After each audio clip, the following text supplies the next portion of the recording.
রাজ্যের উপনির্বাচনের আগের দিন সিআইডির তলবের জবাব দিলেন প্রাক্তন সাংসদ। রাজ্যে আগামী 13ই নভেম্বর 6টি বিধানসভা উপনির্বাচন হওয়ায় ঠিক আগের দিন অর্থাৎ 12ই নভেম্বর ভাটপাড়া টেন্ডার দুর্নীতিতে সিআইডি প্রাক্তন সাংসদ অর্জুন সিংকে তলব করেছে।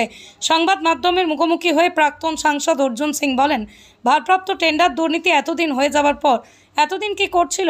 তৃণমূলে থাকলে ভালো, বিজেপিতে করলে খারাপ। তাহলে এতদিন কেন গ্রেপ্তার করা হলো না বলেই তিনি জানান। দিদিমণি দ্বিচারিতা করছে। উনি চাইছেন সারা বাংলাকে পুলিশ আর গুন্ডা দিয়ে চালাতে, কিন্তু উনি মূর্খের স্বর্গে বাস করছে, তা হবে না বলেই তিনি দাবি করেন। দেখুন, আমি তো মনে করি যে এদের যারা সমর্থকরা আছে, সমর্থকদেরকে এদেরকে ধরে চড়থাপড় মারা উচিত। এই যারা এই যে প্রচার, রাজনৈতিক প্রচার করছে, অত অত যে কর্তারা, যাকে সকল কর্তা বলা হচ্ছে, আমি জানি না, কেউ সারদা কেসে, কেউ রোজ ভ্যালি কেসে, অনেকে সব জড়িত আছে।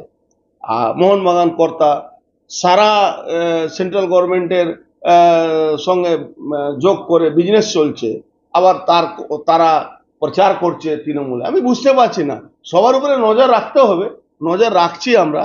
কিন্তু আমি একটা কথা বলি, একটা ইজ্জত ছিল, সম্মান ছিল। মোহনবাগান, ইস্ট বেঙ্গল, মোহামডান, এদেরকে একটা সম্মান ছিল। এই সম্মানটা এরাও পুলিশের মতন দলদাস হয়ে গেছে। এটা কিন্তু এদের সমর্থকরা, আমিও সমর্থন করতাম এদেরকে। আমিও একটা ক্লাবকে সমর্থন করতাম। আমি কোনো মেম্বার নেই, কিন্তু ভালো লাগতো। এটা বলা আমার উচিত না, না আমি বলছি এটা আমার বলা উচিত নয়, তাও আমি বলছি আমিও সমর্থন করতাম।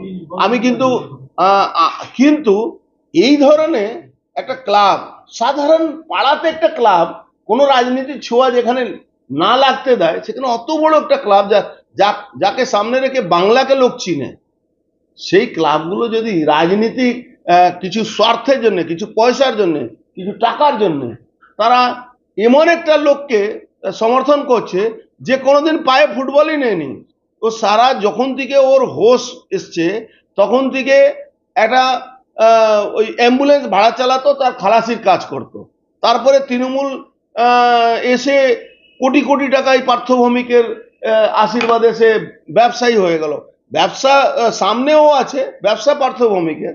আপনাদের জানেন না, এই কেষ্টমণ্ডল এই জেলা পরিষদে কাজের জন্য এই টাকা মেরেছিল, এই সনদ, তাকে চড় থাপার লাত জুতো মেরে ওখান থেকে বীরভূম থেকে তাড়িয়েছিল।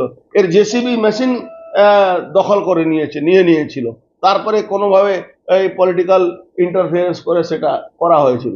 তো সেই লোকের জন্যে যে কোনোদিন মাঠে ফুটবল খেলেনি, তার জন্য ইস্টবেঙ্গল, মোহনবাগান আর মোহামডান এই সাপোর্ট করছে, তার মানে সেখানে লেনদেনের ব্যাপার আছে। 100% লজ্জা। এটা আমি বলছি সমর্থকদের এটা বোঝা উচিত যে এই ধরনের লোককে ইমিডিয়েট পদ থেকে সরিয়ে দেওয়া উচিত। আর্জিকাল প্রতিবাদ নেমেছিল, তাই জন্য তাদের সম্মান বেড়েছিল। এক ঝটকায়, এক কথাতে ক্লাবের সম্মানটাকে এরা তলানিতে ফেলে দিল। এই কিছু যারা দুর্নীতিগ্রস্ত লোক আছে, ইমিডিয়েট ওই ক্লাবের সংগঠন থেকে সরিয়ে দেওয়া।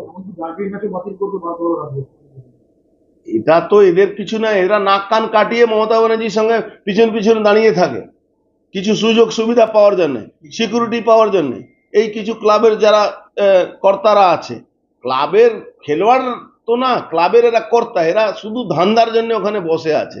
দেখেন না, যখন ইলেকশন হয় তখন মারামারি হয়, পিটাপিটি হয়, লুট হয়, বুথ লুট হয়, সবই তো হয়।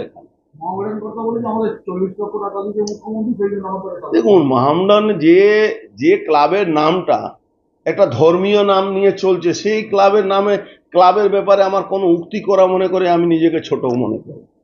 সেখানে টাকা ছাড়া আর এই দেশটাকে কিভাবে ক্ষতি করব, এর ছাড়া এদের যে ধর্মের চিন্তা ভাবনাই এর বাইরে নেই। সে ক্লাবের নামটা রেখে তারা প্রমাণ করে দেয় কি আমরা মোহামডান বাদ দিয়ে, মুসলিম বাদ দিয়ে আমরা কিছু ভাবি না, তার নিয়ে আলোচনা করা আমার মনে হচ্ছে ঠিক।